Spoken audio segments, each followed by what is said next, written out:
Félicitations à tout le monde, considérant les complications avec lesquelles la campagne se passe, parce que la campagne électorale dans le cadre des élections professionnelles est libre. Et donc, elle ne devait avoir aucune interférence de la direction générale. Et comme on le dit, nous, dans notre logique, nous ne sommes pas des battes en guerre. Notre logique, elle est assise sur trois piliers: la défense de l'outil de production, la prévention des conflits et la défense des intérêts matériels des travailleurs. Donc, l'adversaire, l'employeur n'est pas un adversaire pour nous, c'est un partenaire social. Alors, on avait prévu un ensemble d'actions ce matin avec le président. Malheureusement, le programme ayant été modifié sans prévenir, ce n'est même pas correct de faire ce genre de bref, pour démontrer qu'un syndicaliste, ça a toujours plus d'un tour en son sac. Alors, il est question ici de donner une consigne de vote pour la dernière journée de la campagne. C'est ça qu'il est question. Donc, moi, mon rôle en tant que secrétaire général de la Confédération fédérale, c'est d'expliquer les enjeux de ce vote. Les enjeux de cette élection, c'est que la voix des cheminots sera désormais prise en compte dans la décision de l'évaluation de la représentativité au niveau national. Ça voudrait dire quoi? Que les confédérations syndicales qui sont actuellement en activité, issues de l'ordre ancien notamment, avec des influences politiques, ce que nous appelons le syndicalisme traditionnel, parce que nous sommes d'un courant réformiste et progressiste, il est question aujourd'hui de faire une élection sur l'ensemble du territoire.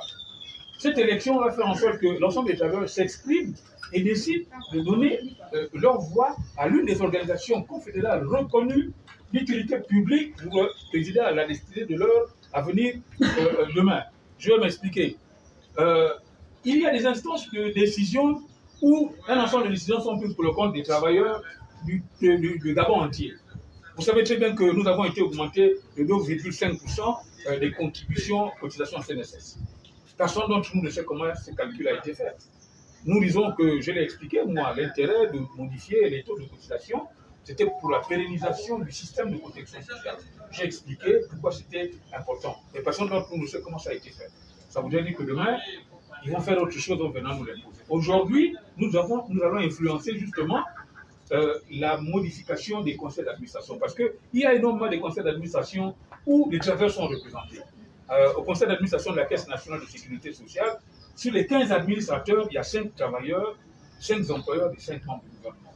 Alors, à la CNAMGES, c'est également la même chose. Qui d'entre vous ici connaît un seul administrateur qui représente les travailleurs au conseil d'administration de la Caisse ou de la CNAMGES? Qui connaît? Personne. Ils ont l'obligation de venir, dans chaque entreprise, expliquer aux travailleurs les résolutions qui sont prises lors des conseils d'administration. C'est leur obligation. Un syndicat, un leader syndical n'est pas un directeur d'entreprise.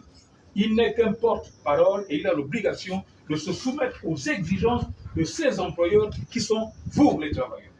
Et c'est vous, les employeurs et les travailleurs, en tant qu'employeurs des syndicats, qui devrez prendre la résolution demain de faire le vote juste, le vote intelligent, le vote dénué de toute influence, de toute manipulation, que ça soit communautaire ou que ça soit intimidation professionnelle, ça ne sert à rien parce qu'aujourd'hui, l'élection sera centralisée au niveau d'une commission nationale des élections professionnelles.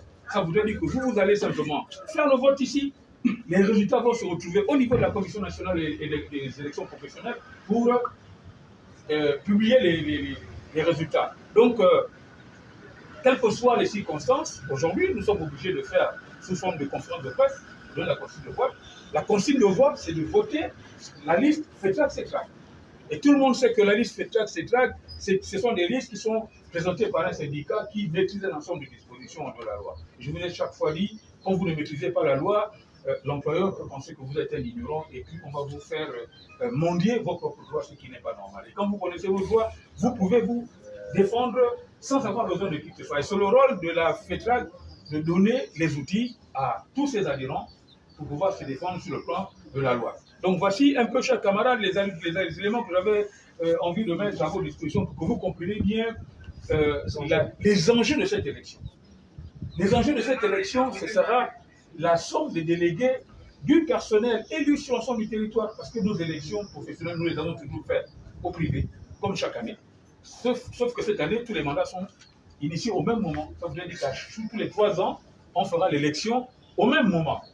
Donc ça voudrait dire que l'élection dernière, vous vous êtes pris un peu en retard, malgré tous les couacs qu'il y a eu, les tentatives les pots bananes et toute la filière de syndicats qui sont ici vide de sens, les syndicats de carton, de cartable, qui ont essayé de mettre, qui ont pris en otage les travailleurs pendant des années. Je pense que ça s'est estompé de lui-même, puisqu'il n'y a eu que 2 syndicats qui ont présenté des candidats aux dernières élections. Ça voudrait dire que les autres n'étaient pas en règle. Donc on est un peu étonné qu'aujourd'hui ils ont trouvé le moyen d'être candidats. Mais bref, ce n'est pas ça qui nous intéresse. Ce qui nous intéresse, c'est que nos candidats sont les plus crédibles. Et nos candidats sont les plus crédibles. Tout à l'heure, nous revenons, j'étais pour la même exercice à Kobia. Donc, il y a le secrétaire général du syndicat du Congo affilié à notre centrale qui nous a accompagnés, donc ils sont ici, nos amis de Comilog. Lui, il est un délégué des cadres, et lui, c'est le secrétaire général du STC, syndicat des travailleurs de Comilog, qui est affilié également à la FETRAC. Donc, la confédération de la FETRAC est une confédération sérieuse. Et la crédibilité d'une plateforme dépend de la crédibilité de ceux qui la vivent. Nous voulons rassurer l'employeur que nous ne sommes pas des ventes en guerre. Moi, je n'éduque pas les ventes en guerre. Moi, j'éduque des travailleurs dans l'intérêt de la protection de l'outil de travail. Maintenant, les employeurs qui se sentent parfois qui se sentent inquiets, nous les rassurons, sauf s'ils ont des choses à cacher. Parce qu'un employeur qui n'a pas de problème avec l'application de la loi n'a aucun intérêt à se retrouver apeuré quand il est en face des partenaires sociaux. Les partenaires sociaux sont une force de proposition. Il n'y a aucune raison à avoir peur d'exercer ses droits. C'est pas ce que je dis. Et je n'ai jamais enseigné que le syndicalisme, c'était la bagarre. Hein? On est passé des hauts fourneaux à la révolution industrielle. Aujourd'hui, on est allé à l'intelligence artificielle. La revendication n'est plus ouvrière, elle a changé. C'est un autre type de revendication. Et ça exige un nouvel ensemble d'outils qui doivent être transmis par des personnes compétentes et assermenties. Donc c'est de ça qu'il est question. Donc on n'est plus là pour faire le syndicalisme politique, on va suivre le fer du village, on va suivre les carrières. Non, les carrières se défendent en groupe.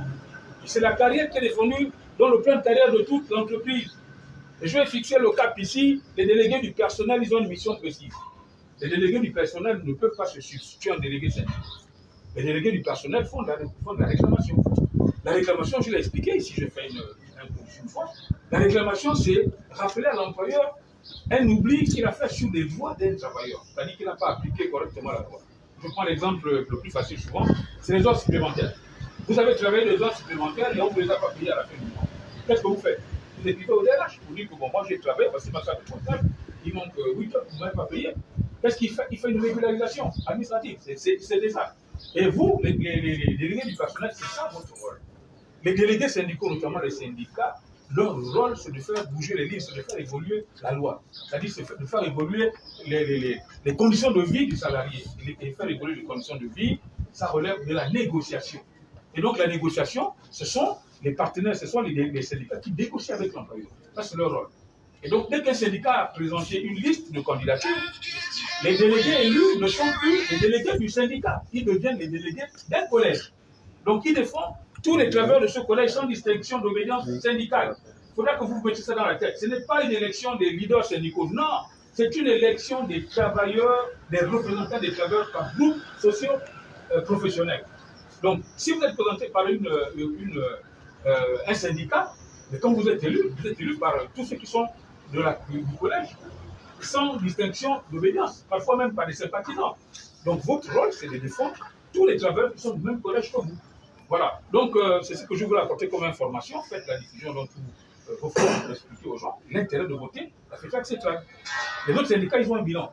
Il est nul. Le bilan des autres est nul. La preuve, c'est qu'on est en train de chercher toujours à améliorer les conditions de vie de FETRAC. Et je félicite la FETRAC d'avoir éclairer les travailleurs, d'avoir sorti les travailleurs de la torpeur dans laquelle ils étaient, parce que souvent on utilise l'intimidation, la peur pour essayer de faire en sorte que les gens ne revendiquent pas leur droit. On ne va jamais créer un problème à quelqu'un qui revendique ses droits. Un droit, c'est un droit acquis. Ça, se négocie pas.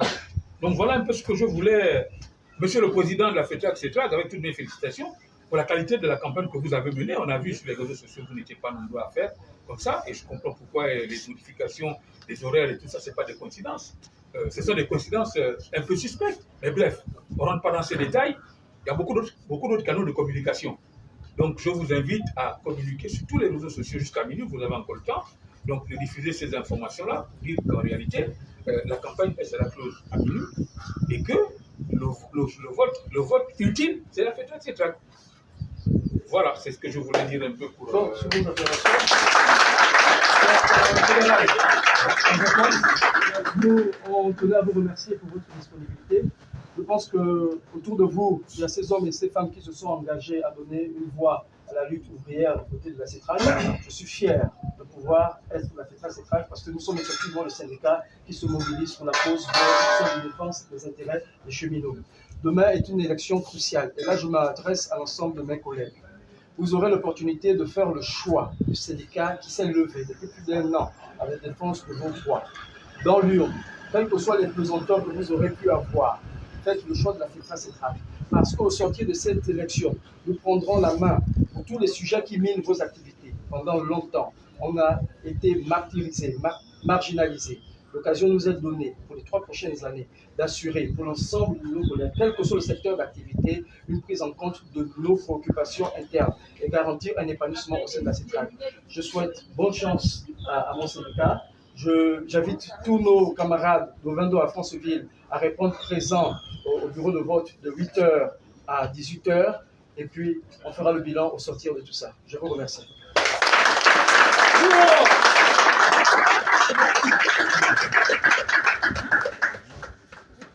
Ben oui, le secrétaire général du FTC, qui est également un membre imminent, qui est également un membre imminent du bureau exécutif, un membre fondateur de la Confédération FETRAC, parce que la FETRAC c'est un projet depuis Ambojé.